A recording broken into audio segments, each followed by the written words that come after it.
The marriage counselor's office in downtown Minneapolis smelled like vanilla candles and desperation. I sat on the beige couch, picking at my cuticles while Robert explained to Dr. Martinez why he didn't think we needed to be there. 12 years of marriage, and he still believed we could talk through anything at our kitchen table. But kitchen table conversations were exactly why I'd booked this appointment. "I want to open our marriage," I announced, cutting through Robert's rambling about how we just needed more date nights. Dr. Martinez blinked slowly, the way therapists do when they're buying time. Robert's mouth fell open as if I'd struck him. The clock on the wall ticked 17 times before anyone spoke again. "Jessica," Robert finally managed, "what are you talking about?" I'd practiced this speech for weeks, standing in front of our bathroom mirror while he traveled for work. But sitting here watching his face crumble, the words came out wrong. "I'm suffocating," I said. "We got married at 23. 23, Robert. The sum total of my romantic life was you and a high school boyfriend who lasted 3 weeks. "And that's bad?" His voice cracked like we were teenagers again. Dr. Martinez intervened with her professional calm. "Jessica, can you help us understand what you're hoping to achieve?" What I wanted was to feel desired again. To walk into a bar and have someone buy me a drink without seeing my wedding ring as a stop sign. To remember what butterflies felt like, what first kisses tasted like, what my name sounded like in a stranger's mouth. "I love Robert," I said, which was true but felt like a lie in context. "But I'm 35 years old and I feel like I'm already dead, like my life is over, like all the exciting parts already happened and now I'm just waiting to get old." "Our life is over?" Robert's voice had gone quiet, dangerous. "Our children, our home, our plans, that's just waiting to die?" "That's not what I meant." "Then what did you mean?" Dr. Martinez tried to redirect, asking about our intimacy levels, our communication patterns, our shared goals. But I couldn't stop looking at Robert's hands, clenched so tight his knuckles went white. Those hands that knew every inch of me, that held our children seconds after they were born, that wore a ring matching mine. Familiar hands, too familiar. "I've been researching ethical non-monogamy," I said, pulling out my phone to show the bookmarked articles. "Lots of couples do it successfully. It actually strengthens their primary relationship because they're not dependent on one person for everything." "We're not dependent," Robert said. "We're married." "Same thing," I muttered, scrolling through testimonials from couples who swore opening their marriage saved it. The article I showed him featured a couple from Portland, married 20 years, glowing in their testimonial about how multiple partners had reignited their passion for each other. I'd highlighted the best parts in yellow, like a student preparing for a debate. Robert read in silence, his face cycling through confusion, hurt, and something that looked like grief. "These people don't have children," he said finally. "Some of them do," I argued, flipping to another article. "Look, this couple has 3 kids. They say it's actually healthier for children to see their parents as whole people with their own needs." "Our kids see us as whole people," Robert said. "They see me coach soccer and you direct the school plays. They see us laugh at movies and argue about politics and dance in the kitchen when your favorite songs come on." "When's the last time we danced in the kitchen?" I shot back. He thought for a moment. "Last Tuesday, when that Earth, Wind, and Fire song came on while we were doing dishes." I didn't remember. That was the problem. Everything blurred together. Dishes and dancing and bedtime stories and grocery runs. A life that felt like it was being lived by someone else while I watched from behind glass. Dr. Martinez suggested we slow down, explore the feelings behind my request, work on our foundation before considering such a major change. But I'd made up my mind before we ever walked into her office.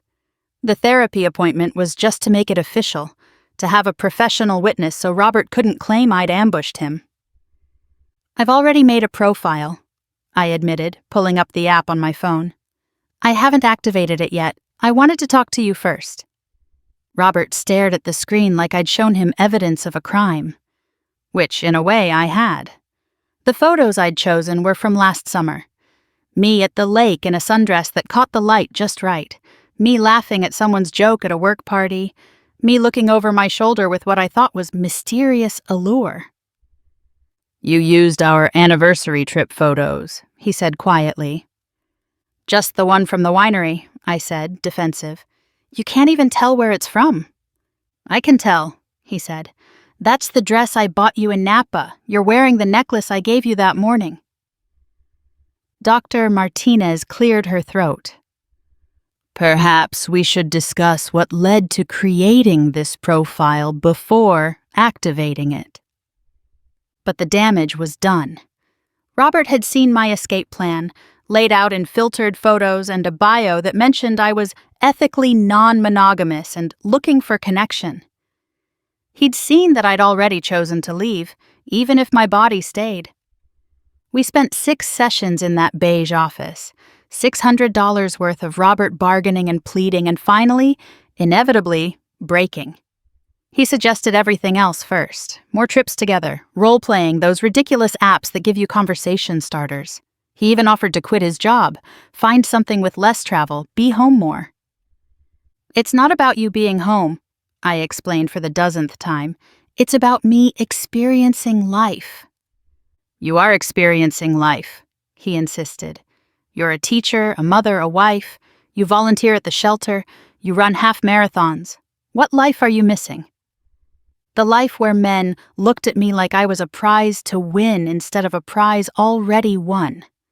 The life where I could stay out until 3 in the morning without explaining myself. The life where my body was mine to share or withhold. Not something claimed by routine and obligation. During our 4th session, Robert brought his own research. Statistics about divorce rates in open marriages. Stories from forums where people described the jealousy, the broken trust, the children's confusion. He'd printed them out, highlighted the worst parts in blue ink that reminded me of his eyes. "Look at this one," he said, voice shaking. "She says opening their marriage was like deliberately crashing a car to see if the airbags worked." "That's just one person's experience," I said. "Here's another, and another, and another." He spread the papers across Dr. Martinez's coffee table like evidence in a trial. "They all say the same thing, that it destroyed what they had without building anything better." "Maybe they did it wrong," I said. "Maybe they didn't have rules." "Rules?" Robert laughed, but it sounded like choking.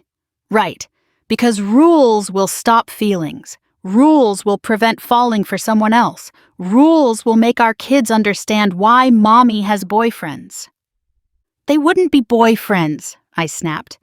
"God, Robert, it's not about replacing you." "Then what's it about?" He was crying now, openly, in front of Dr. Martinez. I'd seen him cry exactly 3 times in our marriage. When his father died, when each of our children were born. Now this. What can these strangers give you that I can't? "Strangeness," I said, and even I knew how stupid it sounded. "The unknown, the possibility of surprise." "I can surprise you," he said desperately. "I'll learn magic tricks, take up salsa dancing, anything." But that wasn't the kind of surprise I wanted. I wanted the surprise of a new hand on my waist, a new mouth on mine, new stories that didn't include the time I got food poisoning on our honeymoon, or how long I was in labor with our son. "I just need to know I'm still attractive to other people," I finally admitted. "I tell you you're beautiful every day." "That doesn't count. You have to say that." The look on his face made me feel like the worst person alive, but not bad enough to take it back. "I don't have to say anything," he said quietly. "I say it because it's true. Because after 12 years, 2 kids, and countless flu seasons, you're still the most beautiful woman I've ever seen. But if that's not enough, if my truth doesn't count, then I don't know what we're doing here." By session 6, Dr. Martinez helped us establish ground rules. Robert agreed with all the enthusiasm of someone signing a confession. No people we knew, always safe. Complete honesty, home by 2 a.m. No one comes to the house. Both of us participate equally. I don't want to date anyone else, Robert said for the 100th time. You will, I promised, once you see how exciting it can be. That night, I activated my profile while sitting in our bed. Robert was in the bathroom, taking longer than necessary, probably crying where I wouldn't see. My phone immediately lit up with matches, messages, possibilities. Each notification felt like vindication. See, I was still desirable, still worth pursuing, still alive. He downloaded the apps that night while I watched, entering his information like he was filling out a tax form. His main photo was one I'd taken of him at his brother's wedding. He looked handsome but uncomfortable, like someone had forced him to pose at gunpoint. You need better pictures, I said, ones where you look happy. I'll work on that, he said flatly. Richard was my first match. A pharmaceutical sales rep with salt and pepper hair and a boat. His opening message referenced a book I'd mentioned in my profile, and just like that, I remembered what it felt like to be seen as an individual instead of someone's wife. Our first date was coffee in the afternoon. Safe, public, easy to explain as meeting a friend if anyone saw us. But no one from our suburb ventured to the trendy part of Minneapolis, where young professionals discussed IPOs over cortados. So, your husband really knows about this? Richard asked, stirring sugar into his espresso. He knows, I said, enjoying how sophisticated I sounded. We have an arrangement. Lucky guy, Richard said, but his eyes said he thought the opposite. We talked for 2 hours. He told me about his divorce, his kids who lived with his ex in Chicago, his plans to sail to the Caribbean someday. He asked about my job, my interests outside of teaching, what books I was reading. Questions Robert hadn't asked in years because he already knew the answers. I floated home that evening, energized in a way I hadn't been in years. Robert was helping our son with algebra homework, our daughter practicing violin in the next room. The domestic scene that usually made me feel trapped suddenly seemed tender, worth protecting. See, I told myself, this was already working. I could have both worlds. How was your thing? Robert asked without looking up from equations. Good, I said, really good. He nodded, jaw tight, and went back to explaining variables. Did you want to know about it? I asked, following our transparency rule. Not really, he said. But you're going to tell me anyway, right? That's the deal? So I told him. How Richard was interesting and well-traveled. How he'd made me laugh with stories about pharmaceutical sales disasters. How he wanted to see me again. I left out how he'd touched my hand when we said goodbye, how I'd sat in my car afterward feeling like a teenager, how I'd already agreed to dinner on Saturday. Sounds nice, Robert said in the same tone he used when our daughter showed him drawings he didn't understand. My second date with Richard was dinner at a restaurant Robert and I had talked about trying but never gotten around to. Richard ordered wine with confidence, knowing which year was good, which vineyard was overrated. He had opinions about things I'd never considered having opinions about. You're different from the other married women I've dated, he said over dessert we were sharing with one spoon. How many married women have you dated? I tried to sound casual. A few. It's kind of my thing, I guess. Less complicated. How is this less complicated? No expectations, he said, feeding me a bite of chocolate mousse. No pressure, no where is this going talks, just fun. Fun. That's what I'd told Robert I needed. But sitting there, my wedding ring catching the candlelight, while another man fed me dessert, fun felt like another word for hollow. My third date was his boat. He picked me up at a neutral location, a park and ride near the highway where no one would recognize my car. The boat was smaller than I'd imagined, but beautifully maintained. He showed me how to work the sails, let me take the wheel while we cruised around Lake Minnetonka. Ever think about just sailing away? He asked, wrapping his arms around me from behind while I steered. All the time, I lied. The truth was I got seasick easily and missed my family after 2 days of work conferences. Maybe I'll take you with me, he said, kissing my neck. Would your husband mind? Probably, I admitted. But you'd go anyway? I didn't answer, focusing on the horizon to fight my growing nausea. The water that looked so beautiful from shore felt unsteady beneath me, unpredictable and deep. By the fourth date, we were sleeping together in his downtown loft with windows overlooking the river. I texted Robert that I'd be late, following our rules to the letter. He responded with a thumbs-up emoji that somehow contained all his hurt. Richard was different from Robert in every way. Where Robert was gentle and familiar, Richard was urgent and foreign. Where Robert whispered my name like a prayer, Richard said it like a conquest. Where Robert knew exactly what I needed, Richard had to learn, and somehow that made it better and worse at the same time. "You sure you're okay with this?" Richard asked afterward, tracing patterns on my shoulder. "The whole situation?" "Why wouldn't I be?" "Because you're crying." I touched my face, surprised to find it wet. "I'm just happy," I said. "It's been so long since I felt this alive."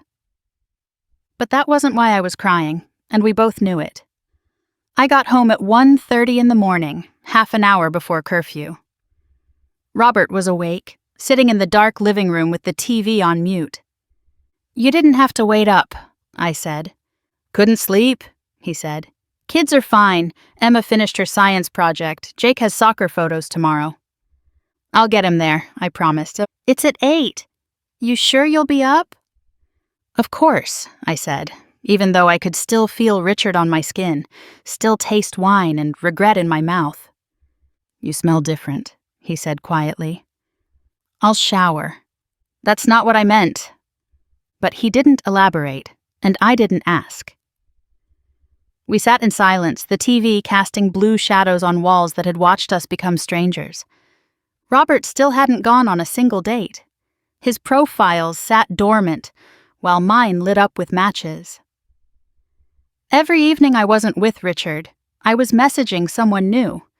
Anthony, the architect who designed sustainable homes.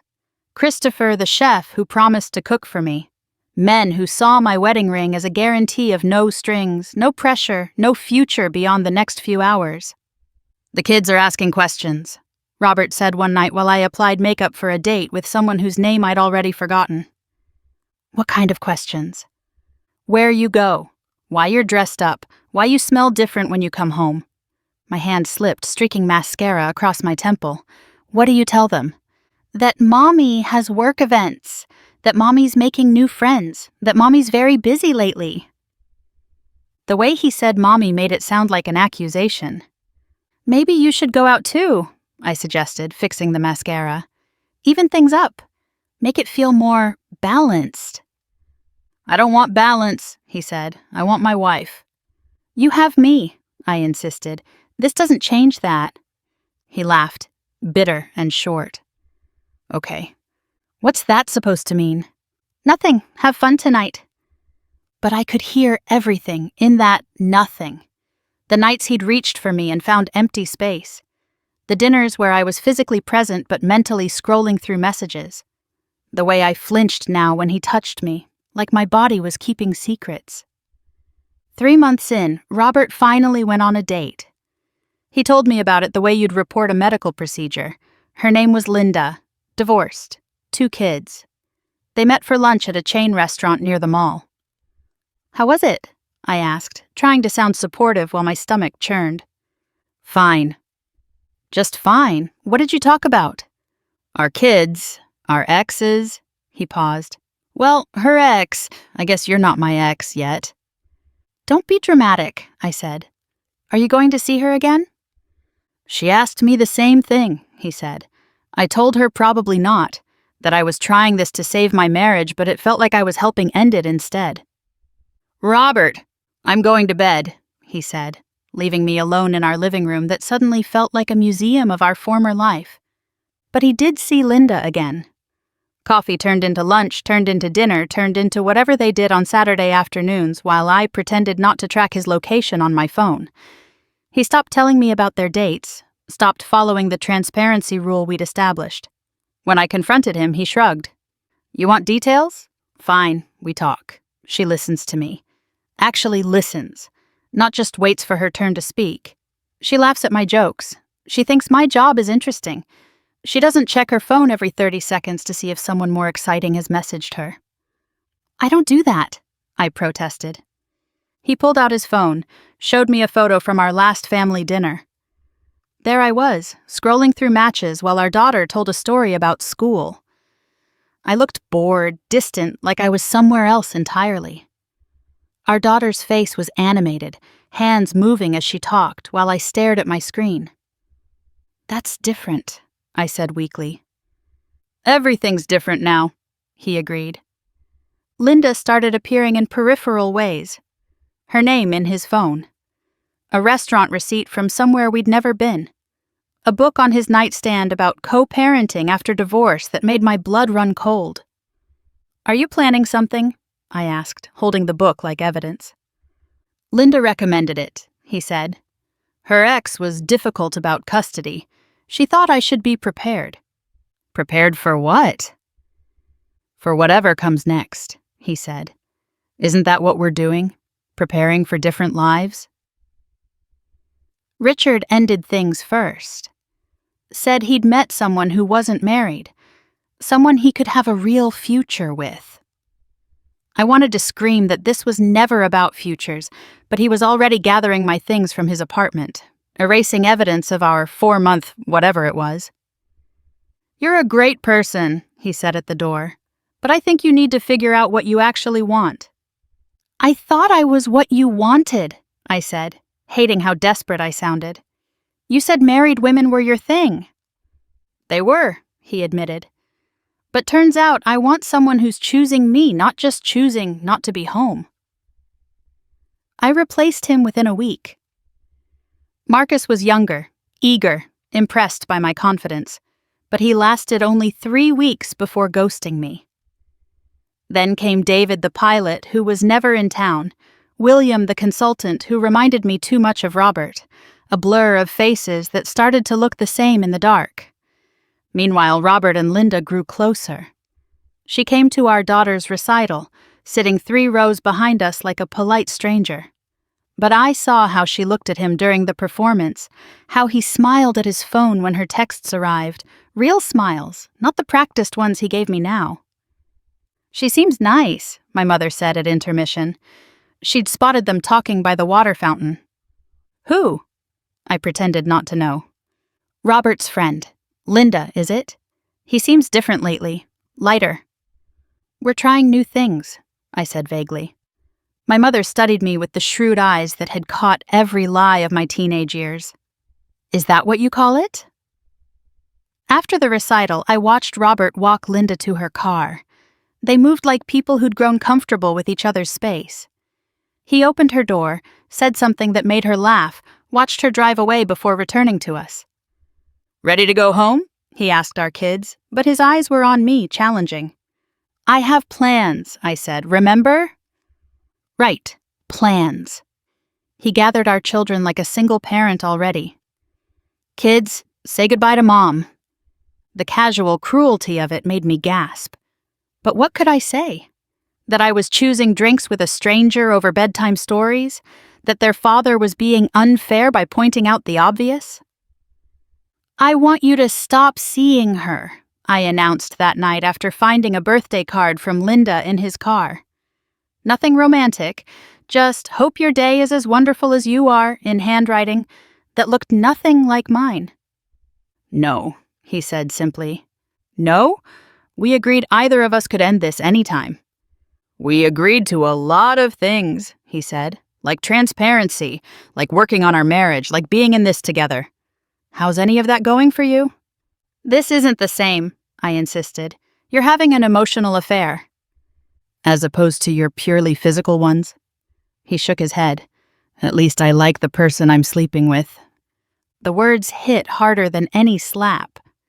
Because he was right. I didn't like most of the men I dated. Didn't care about their stories or their dreams or their favorite movies. They were just bodies attached to validation, proof that I was still worth wanting. We should close the marriage, I said desperately. Go back to how things were. Things can't go back, Robert said. You can't unexperience what we've done, can't unfeel what we've felt, can't unknow what we know. What do you know? I whispered. That you'd rather be with strangers than with me. That our life bores you. That I bore you. That you look at me and see settling instead of choosing. That's not true. Jessica. He said my name like a period at the end of a sentence. Please, just this once, don't lie. The truth sat between us like a third person in our kitchen. Because he was right. I did see him as settling, as the safe choice I'd made at 23 when I thought life was about finding someone stable. I'd never stopped wondering what would have happened if I'd stayed single, traveled, dated widely, chosen from experience instead of innocence. I think we should see Dr. Martinez again, I said. Why? So you can tell her how I'm doing it wrong, how I'm breaking the rules of the game you invented? This isn't a game. No, he agreed. It's not, which is why I'm done playing. The divorce papers appeared on our kitchen counter on a Tuesday morning. Robert had already left for work, taking the kids to school on his way. The house felt emptier than usual, like it knew what those papers meant. I called him, hands shaking. We need to talk about this. We've been talking for months, he said. I'm tired of talking. But the kids, we'll be fine. Kids adjust. Linda's kids adjusted. You're leaving me for her? My voice pitched high, hysterical. I'm leaving you for me, he corrected. Linda just reminded me that I deserve someone who wants to be with me. Just me, not me plus whoever else catches their attention. I'll stop, I promised. I'll delete the apps, cancel my dates, we can start over. With what? He asked gently. What's left to start with? You've spent 6 months showing me how unhappy I make you, how boring our life is, how much better you feel with other people. I believe you now. I was wrong, I said. I see that now. It was a mistake. No, he said. A mistake is forgetting our anniversary or buying the wrong milk. This was a choice. 100 choices, 1,000. Every swipe, every message, every date, every time you picked them over us. I tried everything. Promised to close the marriage immediately, delete the apps, cut contact with everyone I'd been seeing, go back to Dr. Martinez, start fresh. Jessica, he said gently, the first softness I'd heard in months. You can't close Pandora's box. We both know that. He was right. Even as I made promises, I could feel the itch under my skin. The need for novelty, for validation, for the high of being wanted by someone new. I'd thought it was something I could control, a tap I could turn on and off. But it had become who I was, who I'd chosen to be. The mediation was quick. Robert didn't want to fight, just to be free. He kept the house for the kids' stability. I found a 1-bedroom apartment in Uptown, close to the bars and restaurants where single people congregated. The kids stayed with him during the week, with me every other weekend. The schedule that worked best for everyone, he said. What he meant was the schedule that disrupted their lives the least, that kept me from disappointing them the way I'd disappointed him. Why don't we live with you? Emma asked during my first weekend in the apartment. It's complicated, I said, the phrase that had become my answer to everything. Is it because of Dad's friend Linda? No, baby. Linda didn't do anything wrong. Then why does Dad cry after talking to you? I had no answer that a 10-year-old could understand. How could I explain that I'd broken something that worked because I wanted to see what else was out there? That I'd traded a man who loved me for the possibility of being loved by many? That freedom had sounded better than family until I was free? Mom seems happier, Emma said a month later, finding me getting ready for another meaningless date. I'm trying to be, I said. Dad seems happier too, she added, with Miss Linda. I waited for the rage, the jealousy, the indignation. Instead, I just felt tired. Good, he deserves to be happy. Don't you? She asked with the wisdom only teenagers possess. I'm working on it, I lied. The truth was, happiness felt further away than ever. The dating that had seemed so exciting when forbidden now felt like work. The same conversations, the same moves, the same morning after emptiness. I'd traded a husband who loved me for a roster of men who liked the idea of me. Traded stability for freedom and discovered that freedom just meant being alone with choices that all led to the same empty bed. Linda moved in 6 months after the divorce was final. I heard about it from Jake, who mentioned it casually like it wasn't a knife between my ribs. She'd painted the kitchen yellow, he said, made it cheerful, planted a garden where my forgotten exercise equipment used to rust. She makes Dad laugh, he added. Like really laugh, not the fake kind. I knew the fake kind. Had been on the receiving end of it for our last year together. The laugh that meant I'm trying instead of I'm happy. The laugh that sounded like giving up. She's teaching us to cook, Emma added during a handoff. Real food, not just spaghetti. Another knife. I'd never learned to cook properly, had relied on Robert or takeout for anything beyond basic pasta. Linda was filling all the gaps I'd left, being the partner I'd chosen not to be. That's nice, I managed. You could come sometime, Emma offered. Linda said she wouldn't mind. The generosity of it almost broke me. This woman who'd inherited my life was willing to include me in it, to let me visit the home I'd abandoned, to share the family I'd fractured. But I couldn't. Couldn't sit at my old table watching another woman make my husband laugh. Couldn't pretend we were some modern blended family when the truth was, I'd blown up something beautiful because I was bored. I'm still dating, still swiping and matching and meeting men for overpriced cocktails, still following the rules I created for a marriage that no longer exists. No one comes to my apartment. I'm always safe. I tell someone where I'm going. Habits from a life I destroyed because I thought confinement was the problem, not the person I'd become inside it. Last week, I saw them at the farmer's market. Robert, Linda, and my kids shopping for vegetables like a real family. Linda was teaching Emma how to pick ripe tomatoes. Jake was juggling oranges while Robert pretended to be horrified. They looked like a catalog photo for happiness. I ducked behind a flower stand, watching them through the sunflowers.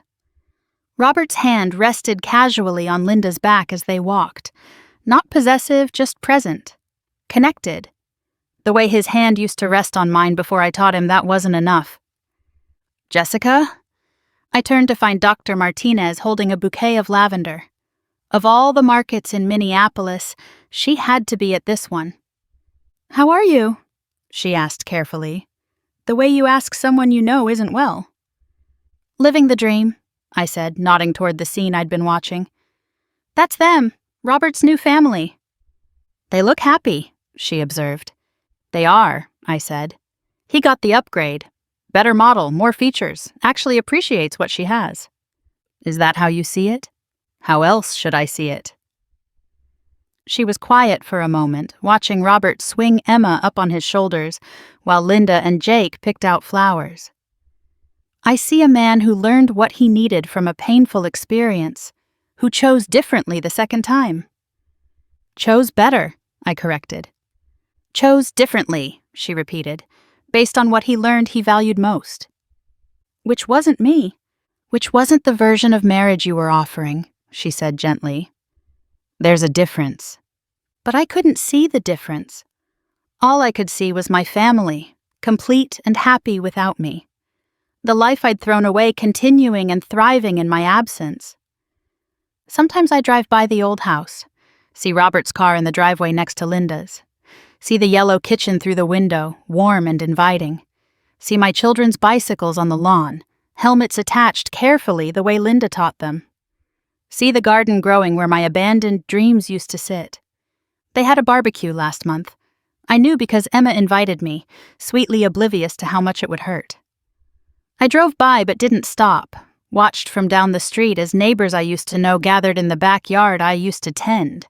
Linda was laughing at something, wearing an apron I recognized, flipping burgers like she'd always belonged there. Robert caught her around the waist, whispered something that made her blush. The easy intimacy of it, the casual affection, the way their bodies moved together like dance partners who'd practiced for years. Everything I'd had and threw away for the chance to feel that with strangers. My therapist, a new one, Dr. Martinez, stopped taking my insurance, says I need to forgive myself, that everyone makes mistakes, that wanting more doesn't make me a bad person. But she's wrong. Wanting more didn't make me bad. What I did with that wanting did. The way I dressed it up as enlightenment instead of selfishness. The way I broke a good man trying to fix something that wasn't broken. The way I orphaned my children from their mother in pursuit of a feeling that lasted exactly as long as it took to get undressed. Robert remarried last month. My daughter was a bridesmaid, my son the ring bearer. The photos on social media showed a small ceremony in someone's backyard.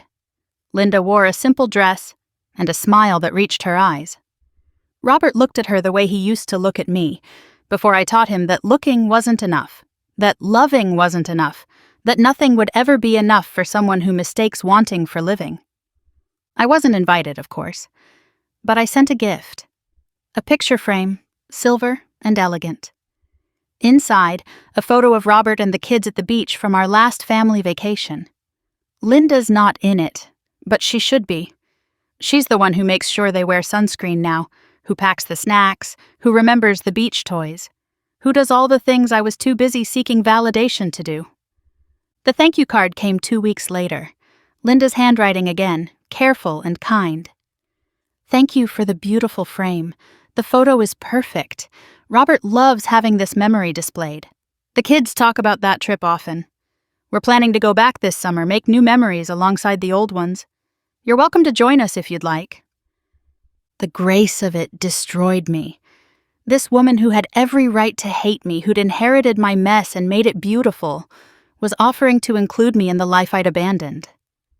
But I knew I wouldn't go. Couldn't watch my children build sandcastles with the mother they should have had all along while I sat on the edges, a visitor to my own life.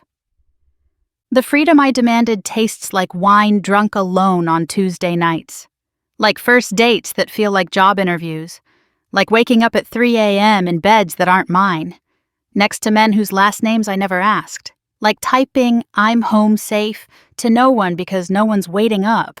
Like watching my daughter's school plays from the back row because the front is where intact families sit. Like missing bedtime stories and Saturday morning pancakes and all the small moments that add up to a life. I got exactly what I asked for. The open marriage. The excitement. The variety. The proof that other men wanted me. What I didn't ask for but got anyway was the knowledge that being wanted by everyone means being loved by no one. That some doors, once opened, reveal not new rooms, but the emptiness of the one you're already in. Last night I had another first date. Paul or Pete, something with a P. He was nice enough, bought the right wine, said the right things. But halfway through dinner, I excused myself to the bathroom and stood staring at my reflection under the harsh fluorescent lights. 36 years old, dressed for seduction, wedding ring tan line finally faded, and I couldn't remember why I was there. I thought about Robert, probably helping with homework. About Linda, making tea in my yellow kitchen. About my children, living their lives in measured increments between 2 homes, because their mother confused restlessness with oppression. "You okay in there?" Paul or Pete called through the door. "Fine," I called back. "Be right out." But I wasn't fine. Hadn't been since the day I sat in Dr. Martinez's office and announced I wanted to open my marriage. I'd opened it all right. Opened it so wide that everything worth keeping fell out, leaving me with nothing but the freedom to make the same mistake over and over with different faces. My name is Jessica, and I ended my marriage because I confused boredom with burial, restlessness with resurrection. Now I live the life I thought I wanted, free to do whatever I please with whoever I please. The only rule left is the one I can't seem to break. Never admit that the cage I felt trapped in was the only home I'd ever really had, and I burned it down because I couldn't tell the difference between being held and being held close. The ring Robert gave me sits in my jewelry box, unworn but unforgotten. Sometimes I put it on, pretend for a moment that I'm still the woman who deserved it. but the weight feels wrong now. Like wearing someone else's life. Because I am someone else now. I'm the woman who had everything and wanted more. Who opened her marriage and couldn't close it. Who demanded freedom and got exactly what she asked for. A life so open that nothing stays. Nothing lasts. Nothing matters enough to build a fence around. And in the yellow kitchen that used to be mine, Linda wears no ring at all. Because Robert learned from me that promises are just pretty prisons, that forever is just a word, that some people don't need symbols to stay. They just need a partner who chooses to stay, not one who demands the freedom to leave. That's the cruelest irony of all. I set out to prove I needed more than one person to feel complete. And I proved Robert only needed one, just not me.